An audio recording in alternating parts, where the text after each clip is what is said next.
The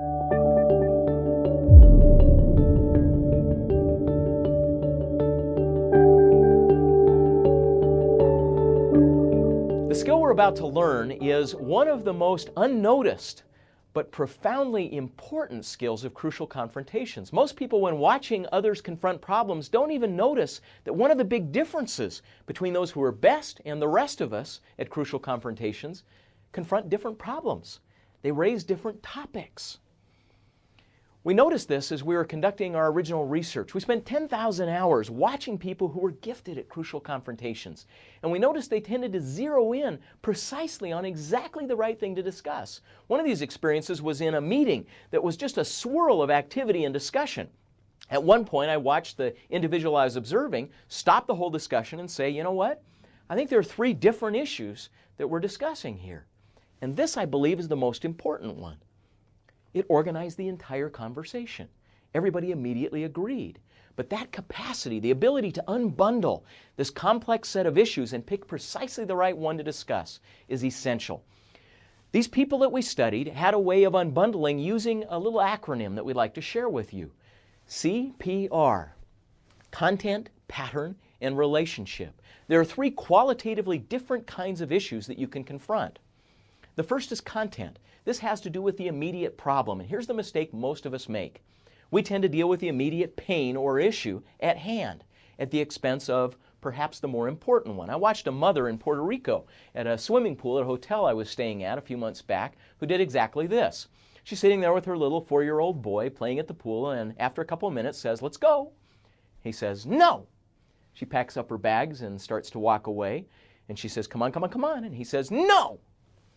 She says, "I need you to come right now." He says, "No." So she starts to walk after him, and he starts to walk away. So she starts to run, and he starts to run. And finally she grabs him because her legs are longer, picks him up, leaves, and problem is solved, right?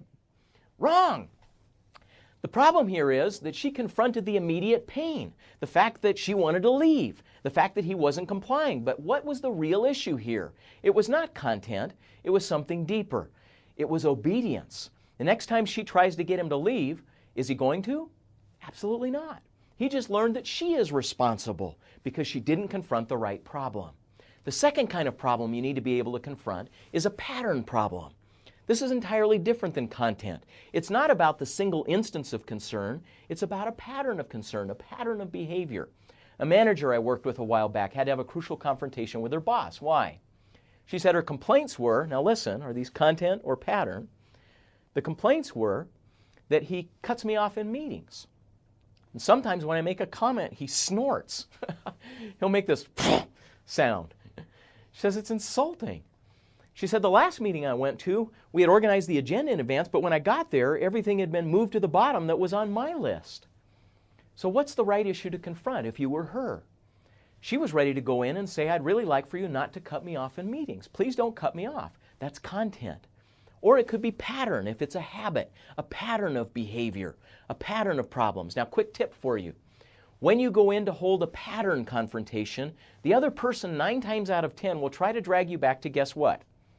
The content, to the most recent instance. If you go in and say that your reports are characteristically sloppy and you're often late, they're going to go back to the last report and try to explain it away. If you let them do that, if you let them change the topic without you even noticing, you lose, because you'll walk away dissatisfied. There are 3 signs that you're confronting the wrong problem that you need to learn to watch for. First, like that woman in the pool at Puerto Rico, your emotions escalate. If in the course of the crucial confrontation you're getting more and more upset, it's a sign you're probably on the wrong topic. Second, if you find yourself having the same conversation over and over again, you are having the wrong conversation. You're confronting the wrong problem. If you're confronting content, it's probably pattern. If you're confronting pattern, it's probably relationship. Don't hold repeated crucial confrontations. Move a level deeper. Finally, if you walk away dissatisfied, you walk away with a solution that you don't believe is going to work, then odds are you held the wrong confrontation. Content, pattern. The third is relationship. The woman I described earlier with the boss that snorts, cuts her off, and moves her agenda items down had a relationship confrontation to hold. These come in 3 kinds: trust, competence, and respect.